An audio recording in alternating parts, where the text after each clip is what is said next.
Se cumplen 41 años del día en que fue derrocado en Chile el presidente Salvador Allende.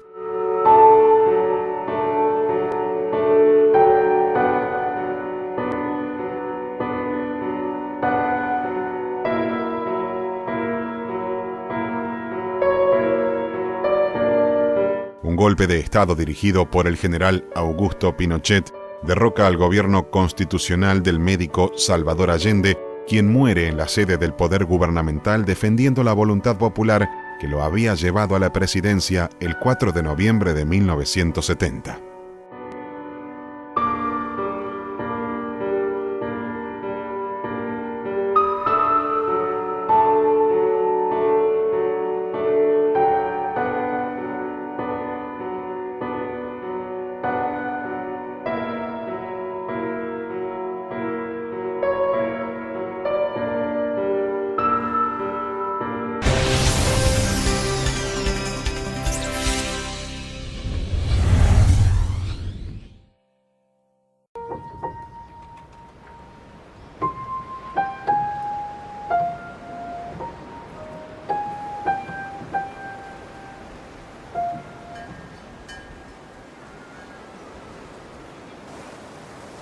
Hola Juan, ¿cómo te va? Habla Lucy, de la Escuela Tierra del Fuego, acá del Abanico. Bien, ¿y vos? Mira, te quería pedir un favor, queríamos trasladar el piano de una escuela hacia la nuestra porque tenemos un acto. ¿Podrás traerlo en la camioneta y buscar a algunas personas para que te ayuden? Bueno, mañana te espero a las 11 entonces. Bueno, muchísimas gracias, un besito, chao.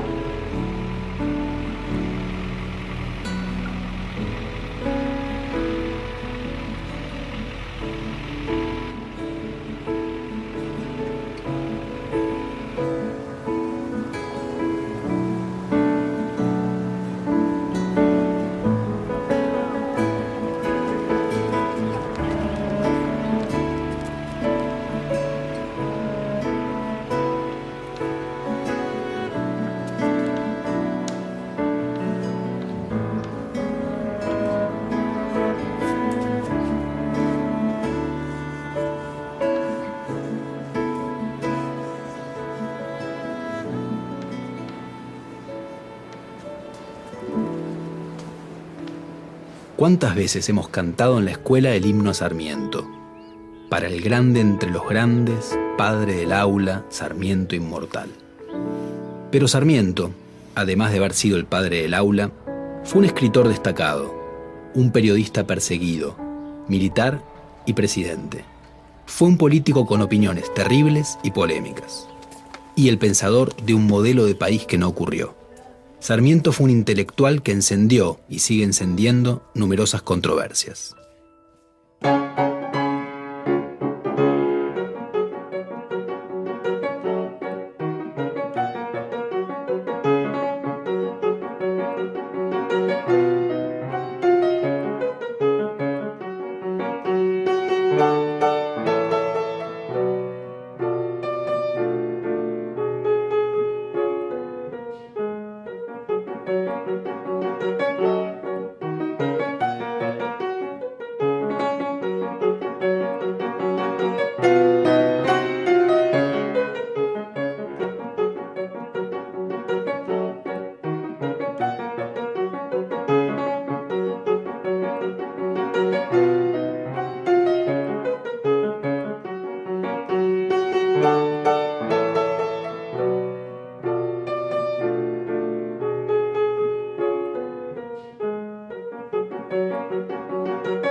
¿Cómo se habrá inspirado el autor del himno para cumplir con el encargo?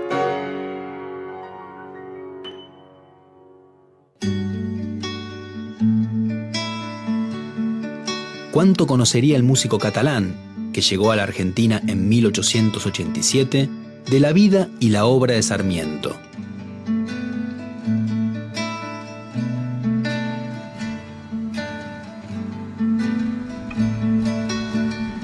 Domingo Faustino Sarmiento nació el 15 de febrero de 1811 en la ciudad de San Juan, centro de una región que había sido próspera durante el período colonial, pero que a fines del siglo XVIII había sufrido la crisis de la agricultura de la vid, que no pudo competir con los vinos que se importaban de España. Así, cuando Sarmiento llegó al mundo, la ciudad se había empobrecido significativamente.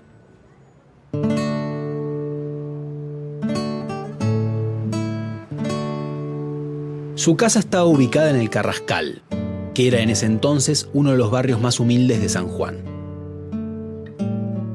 Aprendió a leer a los 4 años y a los 5 empezó a ir a la escuela. Más tarde, él crearía un mito sobre sí mismo, afirmando que nunca había faltado a clase durante toda su educación. Su madre, Paula Albarracín, quiso que estudiara para ser sacerdote. Él se negó e intentó conseguir una beca para ir a la principal escuela de Buenos Aires, que en esa época se llamaba Colegio de Ciencias Morales. No pudo obtenerla y permaneció en San Juan. Por lo tanto, no tuvo una educación formal importante, lo que se transformaría para él en un estigma contra el cual lucharía durante toda su vida.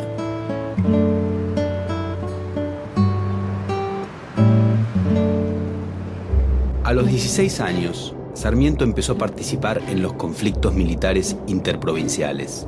Se enfrentó a las tropas del ascendente caudillo riojano Facundo Quiroga, y cuando éste se apoderó en 1831 de San Juan, Sarmiento se exilió en Chile, donde trabajó como maestro. Se enamoró de una alumna y tuvo con ella una hija, llamada Ana Faustina. Volvió a San Juan en 1836 y fundó el periódico El Sonda. Las críticas de Sarmiento hicieron que el gobierno sanjuanino le quitara su apoyo al periódico y éste tuviera que cerrar. Enfrentado con los federales, y en particular con el proyecto político del gobernador de Buenos Aires, Juan Manuel de Rosas, Sarmiento se fugó otra vez a Chile en 1840. Al partir, escribió en un lugar llamado Los Baños de Sonda, Las ideas no se matan. En Chile se casó con Benita Martínez Pastoriza, adoptó a su hijo Dominguito y empezó a conseguir prestigio como periodista. El gobierno chileno lo envió en 1845 a recorrer diversos países europeos y americanos para que estudiara diferentes sistemas educativos. En el libro Viajes, vertió sus impresiones y publicó también una obra sobre educación popular. Vuelto a Chile, siguió combatiendo a Rosas desde distintos periódicos.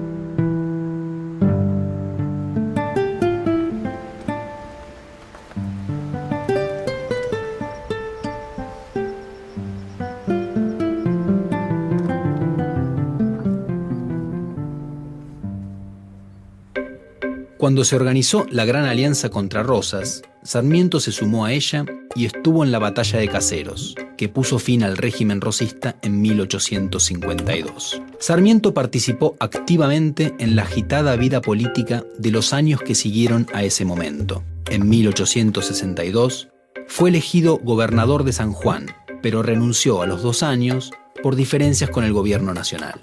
En 1864, el presidente Bartolomé Mitre lo nombró ministro plenipotenciario argentino en Estados Unidos. En su ausencia, fue propuesto como candidato a la presidencia de la nación por grupos rivales a Mitre y fue elegido para el período 1868-1874. Al dejar el poder, siguió vinculado a actividades públicas. Fue director general de escuelas de la provincia de Buenos Aires en 1875 y más tarde senador por la provincia de San Juan. En 1879 fue por muy poco tiempo ministro del Interior y luego fue superintendente general de escuelas del Consejo Nacional de Educación. En 1888 se trasladó a Paraguay para evitar el invierno de Buenos Aires.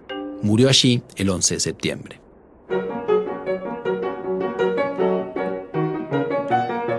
Cuando nació Nació el 15 de febrero de 1811. En San Juan. Él empezó de chiquito escribiendo y leyendo. Sí, a los 5 años. El papá se llamaba José Clemente de Sarmiento. Cuando la madre cosía y él se sentaba ahí al lado de la madre. La mamá Paula Albarracín de Sarmiento. Se ponía al lado de ella y empezaba a leer. Y murió el 11 de septiembre de 1888. ¿Sarmiento? 119 años.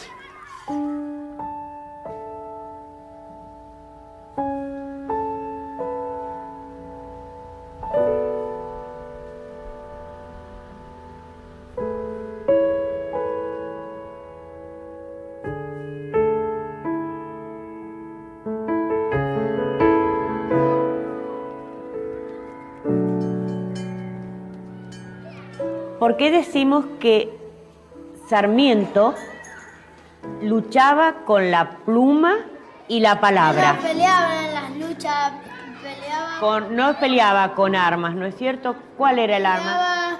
con la pluma y la palabra. Él tenía el tintero y la pluma, con la puntita de la pluma mojaba y escribía.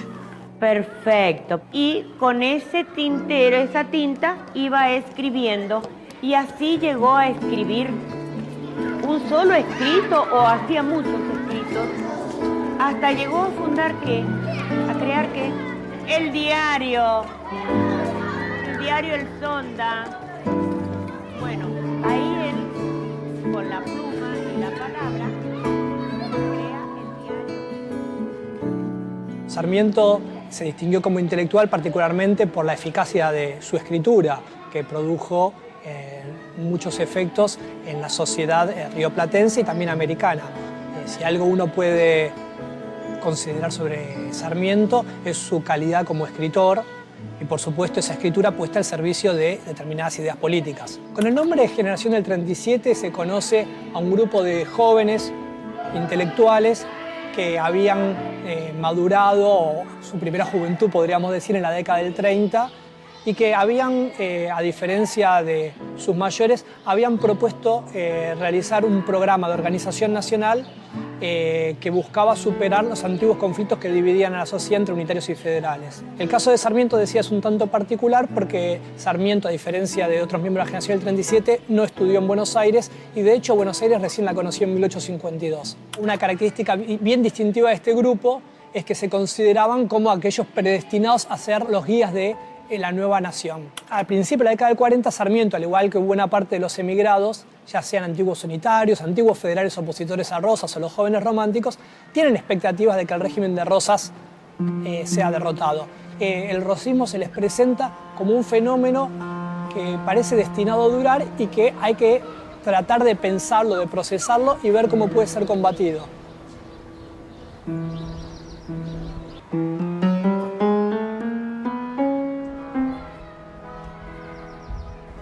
Y si uno no tiene presente esto, es imposible entender qué es el Facundo, que es seguramente su obra más significativa y probablemente una de las obras, si no la obra más significativa del siglo XIX, y quizás no solo para el área rioplatense, sino hispanoamericana. Sarmiento quiere explicar a Rosas, pero en vez de hacer una biografía de Rosas, hace una biografía de Facundo, el caudillo riojano que había muerto trágicamente en Barrancayaco 10 años antes. Uno podría preguntarse por qué hace la biografía de Facundo Quiroga y no de Rosas. Hay una razón bastante elemental que tiene que ver con las concepciones de la época y que es que Rosas todavía no había muerto, o sea que su ciclo no se había agotado. Pero hay algo que es mucho más importante aún y que tiene que ver con la concepción que tiene Sarmiento a la hora de explicar cuáles son las razones por las cuales después de la Revolución ni el Río de la Plata ni Hispanoamérica logró encontrar un orden legítimo y estable. Porque acá aparece la hipótesis de Sarmiento que va a ser tan productiva en términos de lo que va a generar, en términos de su capacidad explicativa, no porque esté bien o esté mal, sino porque va a ser muy convincente a la lectura de muchos de quienes siguieron ese libro, tanto en el siglo XIX como en el siglo XX. Y ahí la explicación tiene que ver con la idea de que hay dos fuerzas antagónicas en pugna, la civilización y la barbarie. En este caso lo que él tiene que explicar es la barbarie, que vendría a estar encarnada en una figura paradigmática o arquetípica que es Facundo Quiroga. Rosas, de algún modo, es la síntesis de la civilización y la barbarie con mayor peso, es dicho así mal y pronto, con mayor peso desde la barbarie. Y es algo que resulta inasimilable dentro del esquema de Sarmiento, es algo que no puede terminar de explicar. Una de las características de Sarmiento como escritor que se puede ver ahí es su carácter prolífico. No solo es un gran escritor por la calidad de su prosa, es un gran escritor porque se la pasa escribiendo. A veces uno puede pensar, ¿cómo es un día de Sarmiento? ¿Se levanta? ¿Qué hace? Y escribe, no solo los textos que uno conoce, sino cartas, respuestas a cartas, todo el día está escribiendo. Y esto tiene que ver también con que la escritura es un arma en esa época, un arma de lucha política e ideológica. Fran, la gorra. Perdón. Consejos de Sarmiento para el buen lector. 2 puntos. Sarmiento dijo que nunca tomes un libro con las manos sucias. Nunca mojes el dedo para dar vuelta a la hoja. Nunca te pongas el libro en la boca. Nunca dobles las esquinas para señalar. Nunca dejes el libro abierto. Y también dijo, nunca lo dejes si no es un lugar seguro. Varios intelectuales discutieron a mediados del siglo XIX distintas formas de impulsar el progreso del país una vez que Rosas dejara el poder. Sarmiento elaboró un proyecto en el cual proponía dejar de lado la fascinación por Francia y tomar en cambio como modelo a los Estados Unidos. El plan de Sarmiento era fomentar la educación para promover el bienestar general. Si los pobres se educaban, en su visión, se lograba también un afianzamiento del orden social, porque aprendían a resolver sus ambiciones dentro del marco existente. A la vez, había que promover la participación política de los ciudadanos en el ámbito municipal, para que se involucraran activamente en los asuntos que los implicaban. Y también era necesario lograr una distribución de la tierra, para evitar el crecimiento de los latifundios y así generar una sociedad de pequeños y medianos productores dedicada a la agricultura más que a la ganadería. Otro elemento fundamental sería la afluencia de inmigrantes europeos para incrementar la cantidad de población y para que trajeran lo que él llamaba civilización. Estas propuestas se volcaron en textos intensos y muy polémicos, que lo llevaron a mantener debates largos y fuertes con otros pensadores, en particular con Juan Bautista Alberdi, otro antirrosista. La pluma de Sarmiento era implacable, era un escritor extraordinario. Cuando Rosas leyó el Facundo, le dijo a los publicistas que lo rodeaban, así deberían defenderme.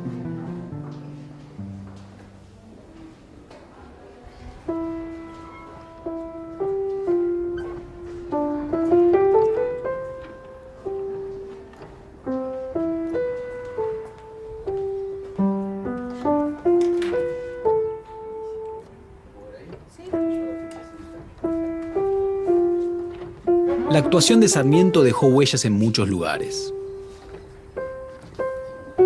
En el Archivo Histórico de San Juan, ubicado en el centro de la ciudad, se conservan documentos relacionados con su breve etapa de gobernador de esa provincia.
Como hombre de acción, como político, Sarmiento mostró el lado más polémico de un personaje que siempre era polémico.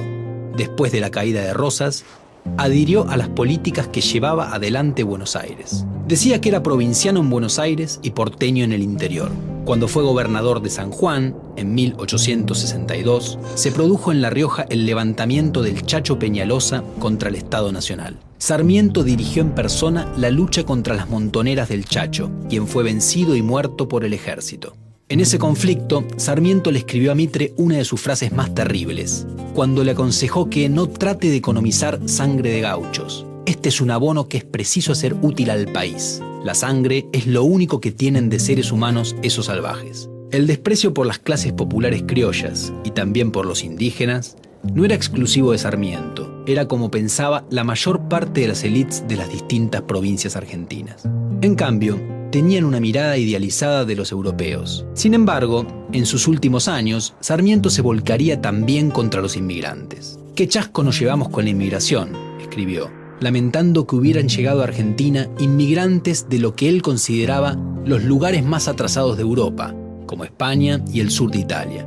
El racismo y la antipatía hacia las clases populares, típicos de la burguesía argentina de la segunda mitad del siglo XIX, encontraron en Sarmiento un exponente claro y, como siempre ocurría con él, más osado que el resto en sus afirmaciones. Luchaba por la patria.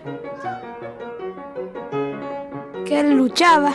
No luchaba en la guerra, luchaba con la pluma y la palabra. Con la pluma escribía y que con la palabra, Con el elemento. él decía lo que pensaba. Cuando era grande empezó a ser maestro. Sabía enseñarle a los niños y a mayores para que tuvieran un buen futuro. Fundó una escuela para que todos pudieran ir a ser un país educado. Porque le gustaba.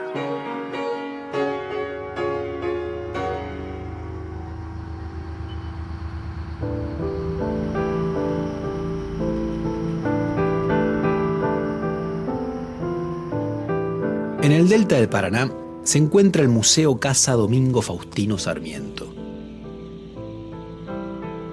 Ubicado exactamente sobre el río que hoy lleva su nombre. Es una casa que Sarmiento construyó para tener un lugar de retiro durante sus estadías en Buenos Aires. Actualmente la rodea una estructura de vidrio para protegerla de las inclemencias del tiempo.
Como presidente, Sarmiento enfrentó grandes problemas. Llegó al poder teniendo que lidiar con la Guerra del Paraguay, larga y costosa, y con desafíos en algunos lugares del interior, como la rebelión en su contra del caudillo entrerriano Ricardo López Jordán.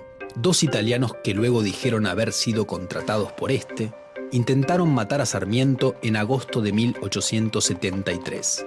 Fue en Buenos Aires. Quisieron dispararle, pero a uno de los atacantes le explotó el trabuco en la mano.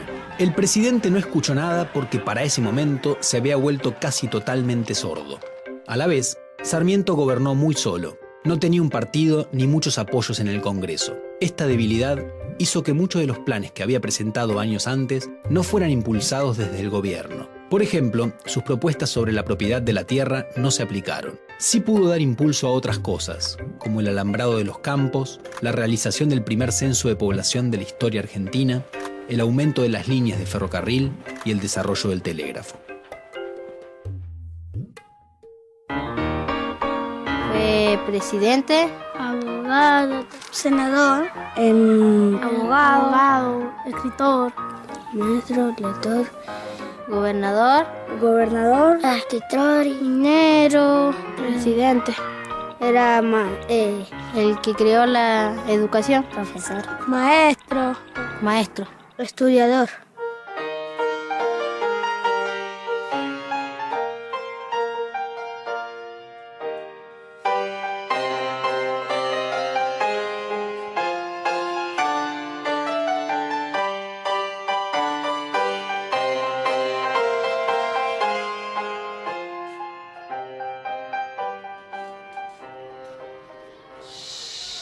Nos vamos a poner la manito en el diafragma. Inspiramos sin subir hombros.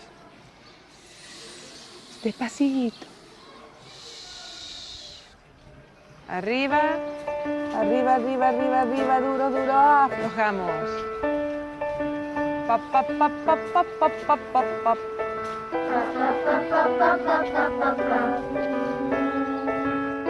Si el 11 de septiembre es el Día del Maestro, es porque el aspecto educativo de la obra de Sarmiento es el que más efectos tuvo en Argentina. Como gobernador de San Juan, dictó una ley que hacía la enseñanza primaria obligatoria y creó varias escuelas de distinto tipo que se conservan hasta hoy. Siendo presidente, fundó alrededor de 800 escuelas en todo el país.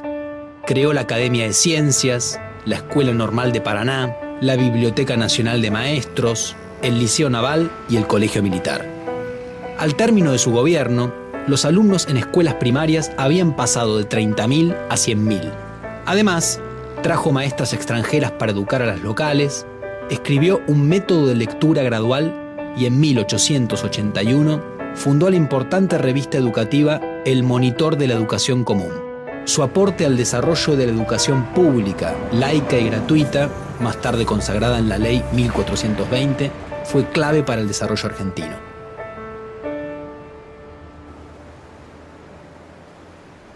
Muchas veces juzgamos a nuestros próceres. Buscamos que sean puros, intachables, magníficos. Personas así no existen ni existieron.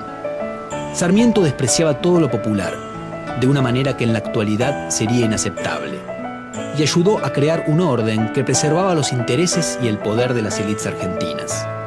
El sistema educativo que él impulsó contribuyó a ese orden. Pero ese sistema educativo permitió a la vez el progreso del país. Se convirtió en una estructura de integración social y nacional, incluyó a los inmigrantes y a sus hijos, y favoreció la movilidad social ascendente. Algo es indudable. La formación de la Argentina moderna no se entiende sin Sarmiento.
¿Para qué está firmando?